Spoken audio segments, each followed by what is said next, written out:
Trump came out strongly against it, tweeting, quote, "The incompetence of our current administration is beyond comprehension. TPP is a terrible deal." And Bernie Sanders, Senator Sanders, also agrees, out with a statement to supporters saying, quote, "Wall Street and big corporations just won a big victory to advance a disastrous trade deal. Now it's on us to stop it from becoming law."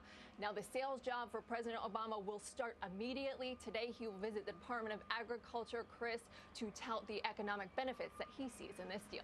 All right, Sullivan, there are a lot of issues on the table. Let's bring in Republican candidate Donald J. Trump to get his take on the situation. Mr. Trump, can you hear me?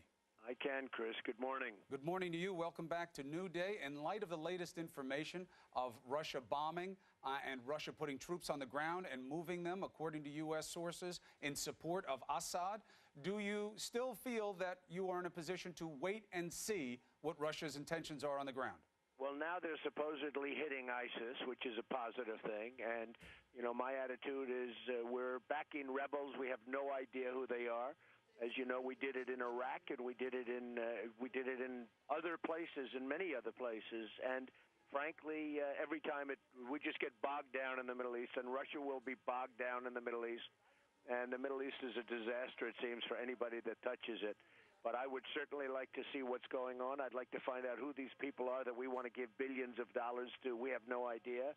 And sure, Assad is a bad guy, but you can have worse, and maybe these people are worse. We have no idea. I spoke to a general the other day who is very well versed in the area. He said, we have no idea who these people are we're backing.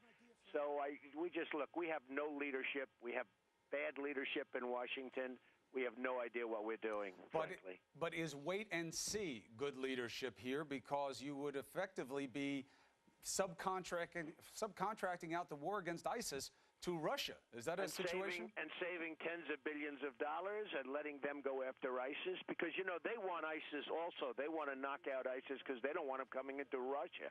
They have a bigger stake in a sense than we do, other than if we take 200,000 people that we have no idea who they are, which is the next move I hear we're going to make with our brilliant leaders, our brilliant politicians. But does that sound right, do you think, to American people, that let's trust Russia to take care of ISIS for us? We're not trusting Russia. This has nothing to do with trusting Russia. Russia has to knock out ISIS because Putin and everybody in Russia, they don't want them, the leaders in Russia, which is basically one, but does not want ISIS coming into Russia. They don't want them crossing borders. They don't want them coming into Russia. The concern, so they're going to knock out ISIS whether we want them to or not. The concern is that they're backing up Assad. We're not leading anyway. We don't lead in any event. We don't lead. We spent $2 trillion in Iraq and lost thousands of lives and wounded warriors and everything else. We spent $2 trillion there. We've spent $1 trillion, and now it's going up rapidly in Afghanistan. We just knocked out a hospital with a gang that couldn't shoot straight. We don't know what we're doing. And frankly, watching, you're not hurting yourself by watching and waiting and not necessarily backing people, Chris, that we have no idea. You don't know who they are. If I asked you who are the people that we're fighting for and that we're backing in Syria, we don't know. Well, you don't know. You can't tell me. You probably don't even know a name. That's actually not 100% true. You are right. It is complex. Which groups of rebels? John McCain had been wrestling with that very early on, who he took pictures with, who he didn't take pictures with. But here's the thing. They have spent time trying to refine the program. They are trying to get rebel groups to do what you're saying, which is fight their own battle for them so the United States doesn't have to do everything, certainly in a place like Syria. But the concern for your position would be you're giving Russia time to organize on the ground, potentially in support of an Assad regime that the U.S. wants to get rid of.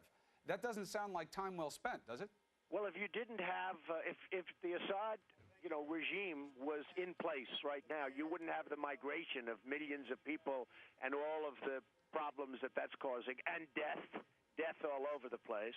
And look, there's nobody that's more into the military and nobody more militaristic than me, but you have to know when to use it. You know, I was the one, and I said it very strongly, and you know this, and it was reported by everybody because, unfortunately, I get a disproportionate amount of publicity. But in 2004, I said, don't go into Iraq, and earlier, 2003, don't go into Iraq. You're going to totally destabilize the Middle East. And by the way, when the terrorists that knocked down the World Trade Center put their families on airplanes, none of them went back to Iraq. They went to a particular other location, which I won't even mention, okay? But they did not go back to Iraq. So, you had some signals right there. But I said, don't knock out Iraq because you're going to destabilize. Iraq held Iran in check. Now Iraq is a mess, and it's going to be, by the way, taken over by Iran very shortly. And I said that was going to happen. And you know who else has Iraq?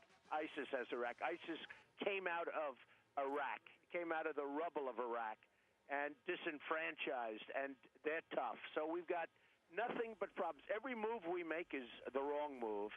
And I was the one that said, stay out of Iraq. And if we stayed out of Iraq, if you just look at some of the things, if we wouldn't have done certain things, you'd have not a great place. I don't want to live there. You wouldn't want to live there. But you'd have a Middle East that would be a lot better off than it is today. Maybe not. But you got to move forward, not backwards. I think maybe. I don't think it's maybe not. There's no doubt. If Saddam Hussein were around, if we didn't, destroy that, knock the hell out of them so that they no longer, they're nothing. They used to hold Iran in check. They'd have wars forever. Right. They'd go back and forth, 10 feet left, 10 feet right. There is a history. Back and forth, nothing would happen. But you don't know what would have happened, is what I'm saying. I'm just saying, sit back, just take it easy, just relax. Save your billions of dollars. Let's build some bridges. Let's fix some roadways in our country. Let's rebuild America, make America great again. Let's rebuild our military, where, by the way, every time we give weapons and Humvees and everything to our so-called allies over there, one bullet gets shot up in the air. We give all of this equipment, and ISIS ends up picking it up, and others that are fighting. And obviously what you have to do in leadership is balance your priorities. I understand your position on Syria, that you're taking a wait-and-see approach there with the Russians. What about in Afghanistan? President Obama just said, not because of what just happened in Kunduz with the hospital you referred to, but that the instability of the situation vis-a-vis the Taliban and other terrorist entities there, he believes that a force should stay there and fight. Do you believe that American boots should stay on the ground in Afghanistan to stabilize the situation? I wouldn't totally disagree with it, except, at some point, are they going to be there for the next 200 years? At some point, what's going on? It's going to be a long time. We made a terrible mistake getting involved there in the first place. We had real brilliant thinkers that didn't know what the hell they were doing. And it's a mess. It's a mess. And at this point, you probably have to, because that thing will collapse about 2 seconds after they leave. Just as I said that Iraq was going to collapse after we leave. So you're saying you have to leave troops? Chris, we shouldn't have gone into Iraq, and then we shouldn't have taken our remaining soldiers out, okay? But look, eventually it was going to collapse. We're in the middle of civil wars. We're in the middle of tribal strife. There's so many different things going on there. We have no idea. So we're backing these people in Syria. We don't know who they are. We have no idea. We're going to give them billions of dollars to fight Assad, and they might very well, Chris, be worse than Assad. We don't know that. They might very well be worse than Assad. So I hear you on that point. And on Afghanistan, you're saying that you're with the president. For now, you leave the troops there and you see what the time horizon is. I would leave the troops there begrudgingly. I'm not happy about it, I will tell you, but I would leave the troops there begrudgingly, yes. And moving into the domestic situation, the Oregon shooting, you know the cries that come out every time there's a school shooting. People say, we want to make it stop. Your answer has been thus far, you can't make it stop. There are always going to be some of these no matter what you do. You think that's the best answer you can give? Well, look, the fact is that this is a mental health problem. In this country, we've closed for economic reasons, as you know. I mean, you see it in New York and you see it in many other places where they closed institutions, mental institutions, for economic reasons, and it's happening all over the United States that, the economy is doing badly and cities are trying to save money, and the first thing they close are mental institutions, if you can believe it. And we have a problem of mental health. And, this is not, the gun didn't shoot, a person shot the gun. And frankly, you're going to have people, even if you had great mental health facilities, nobody knew he had when his mother heard about it and when other people in the area heard about it, some of them said, oh, I could see that with him.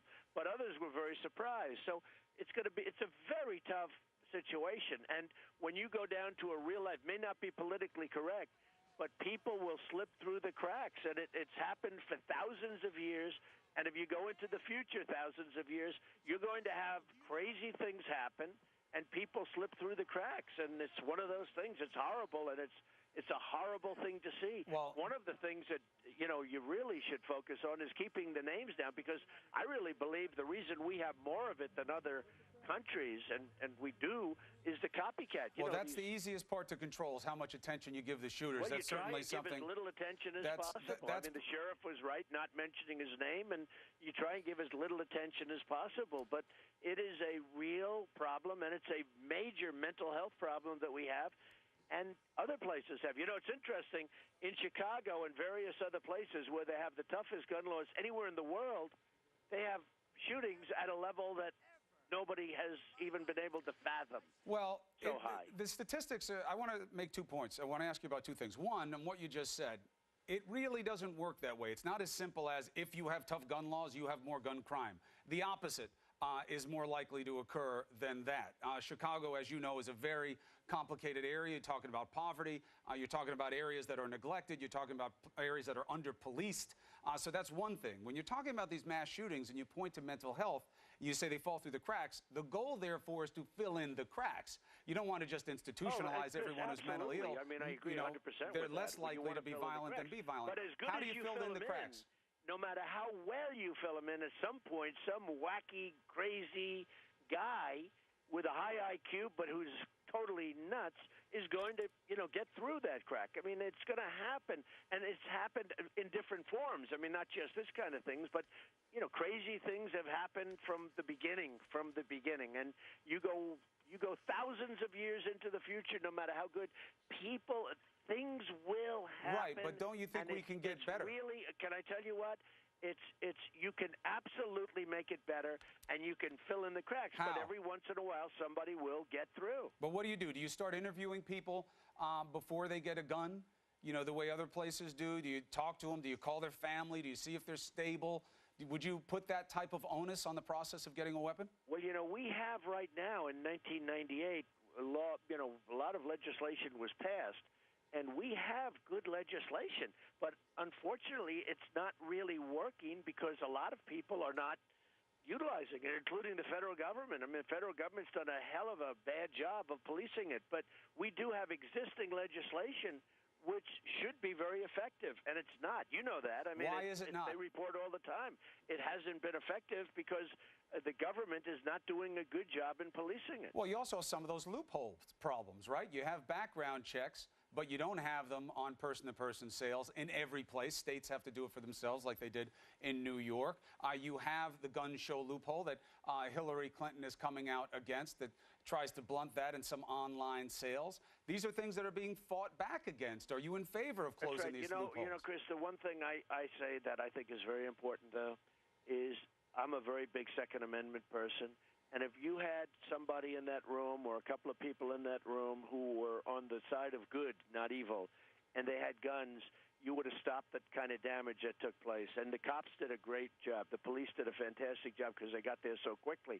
Amazing. But you still had lives lost and people really badly hurt. But the police did a fantastic job. But if people would have been in that room and if they would have had a gun, you would have had a tremendous, if they knew how to use it, you would have had a whole different outcome. It's a big if.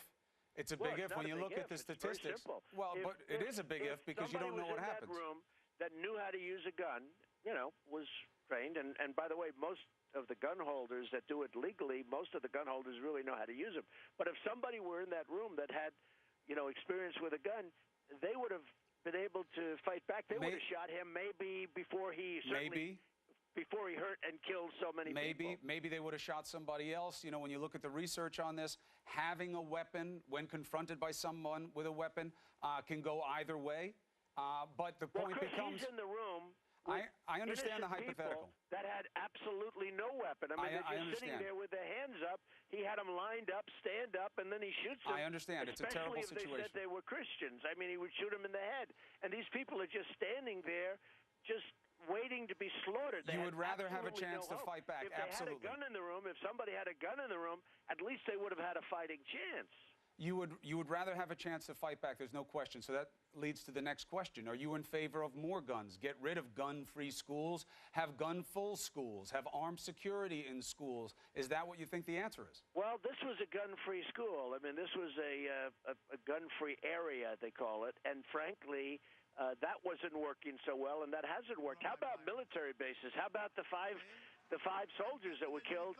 And they were actually heroes. They were actually experts at, right. A couple of them were expert marksmen, highly decorated soldiers. So do you change those rules? Area. They had a gun-free zone in a base. I mean, they were in a base, a military base. So do you change those rules? And shot these five.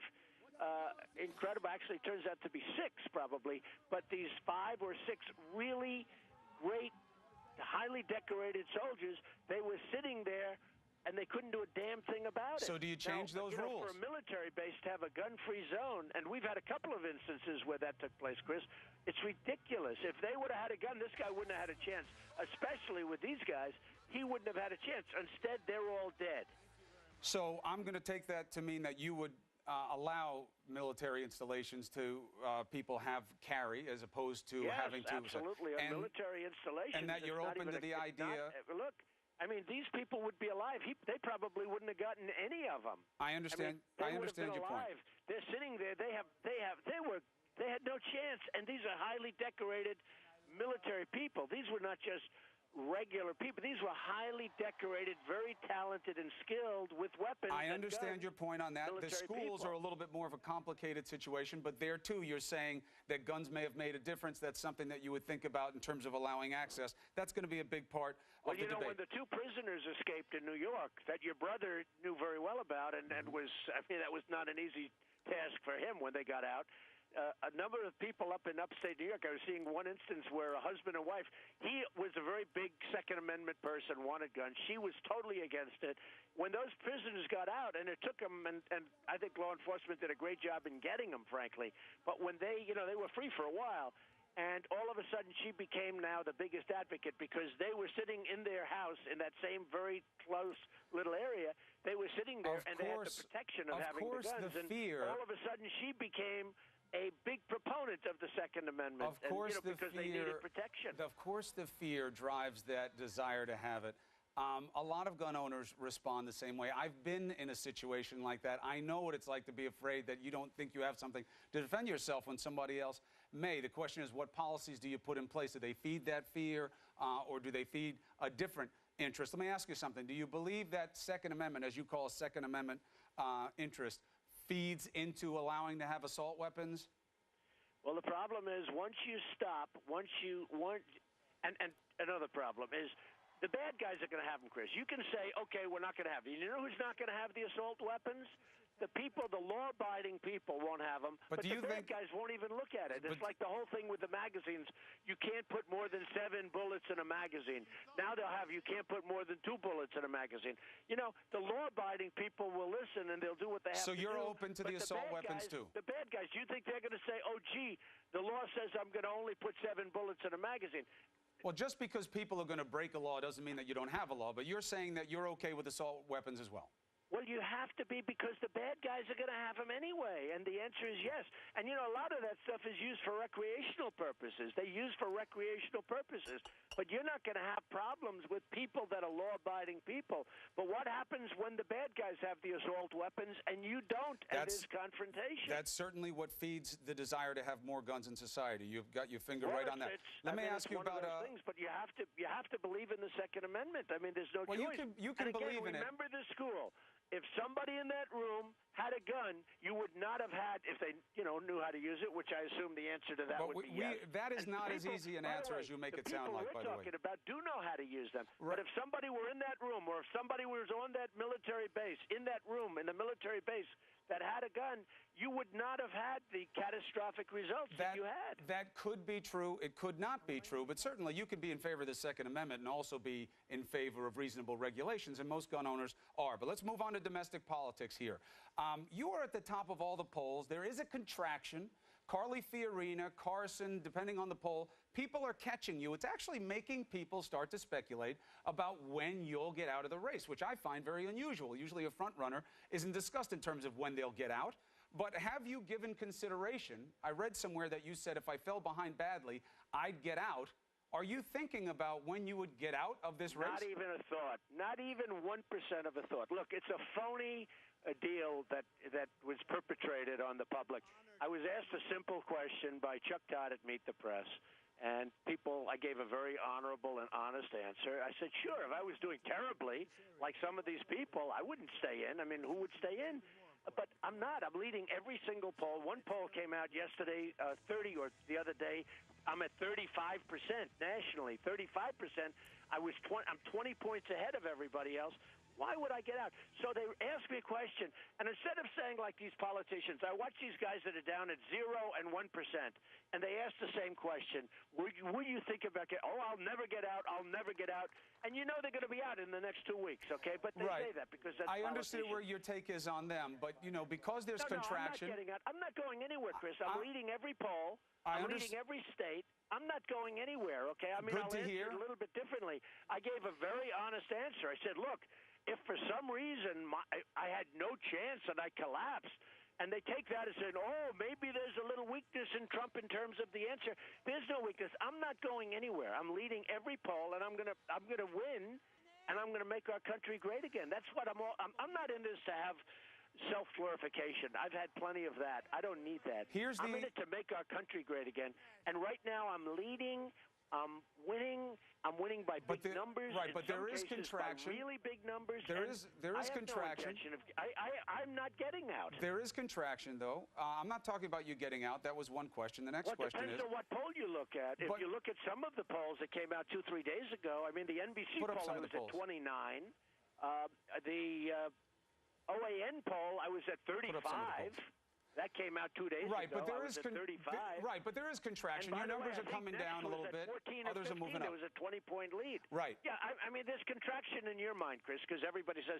In the meantime, I'm there's still contraction. By 5, 6 there's contraction in math. State. It's math. It's not my mind. 29 to 24. That's math. Well, that's not my mind. Why aren't you quoting the polls where there's a 20-point lead? I'm just showing the New Hampshire and the Iowa one. My question is that. You hear people saying that you should get out, or you have to change. I don't hear that, Chris. I don't hear that. Well, he asked a question. Well, you do hear Romney's guy went on and said, "I think he's going to get out before Iowa." Question: would you ever get out? I said, "Yeah." If I thought I wasn't going to win, I'm not a masochist. I told them that I'm not a masochist. If I thought it's going to win, and they end up saying, "Oh, Trump, look, he might." It's so disgusting. I'll tell you what, the media is so dishonest. It's so disgusting. Well, I'm trying to ask you honest questions. Let me ask you about this. I'm giving you an answer. Okay, let me make it a little bit different. I'm not getting out. I'm going to win, okay? I gave a very honest answer, but the press takes an answer like that, and they make it like, oh, there's a big story. They make headlines out of it. It's ridiculous. All right, I asked you about it. Let's move on. The answer is, I'm going all the way, and we're going to win, okay? It's a simpler answer, and people can't play around with that. I mean, I watch these politicians. You know they're getting out in the next 2 weeks, and they say, oh, I'm never getting out. They're not telling the truth. All right. I take your answer on that. You're not getting out. Good to know. I am not getting out. You send Marco Rubio this gag gift with the water and all that. You make your jokes. Interestingly, guys out of his camp are saying this in response. I want your reaction to it. They're saying, yeah, he can send us all the water he wants.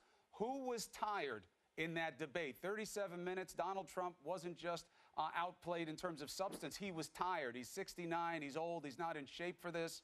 That's the response coming out of the camp. What do you make of that? They didn't ask me any questions. Every poll, by the way, speaking of polls, Drudge, Time Magazine, Slate, every single poll had me winning that debate. Every single poll that was done, other than some pundits and nobody said I lost it, but every poll. Now, when you talk about the 39 minutes, I didn't say anything. You know why I didn't say anything? Because they didn't ask me any questions. Because the first 2 hours, all they did was ask me questions, and they felt stupid. CNN felt stupid and probably guilty.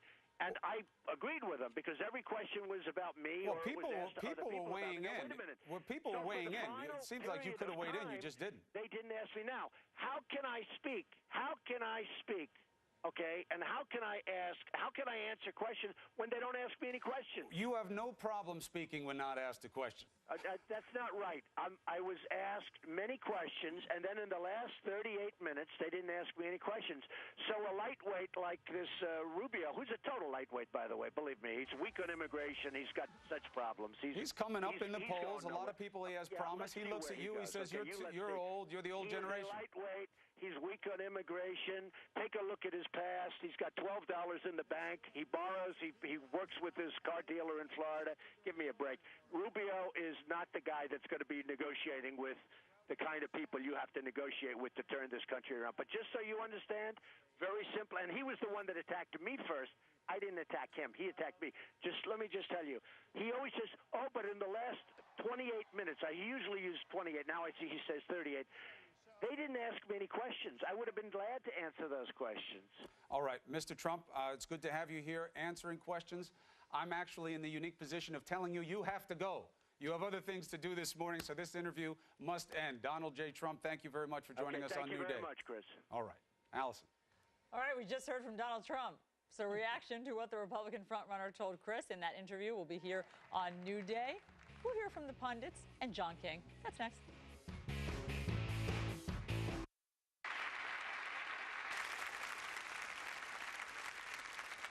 Ladies and gentlemen, sitting in for tonight's soloist, Itzhak Perlman, will be... How you doing, everybody? Rhea Perlman. You wouldn't let someone else do your job, and at BNY Mellon, neither would we. So if your wealth manager isn't actually managing your money, maybe it's time for a different kind of wealth manager. BNY Mellon Wealth Management. Layer up on great savings during our fall suit.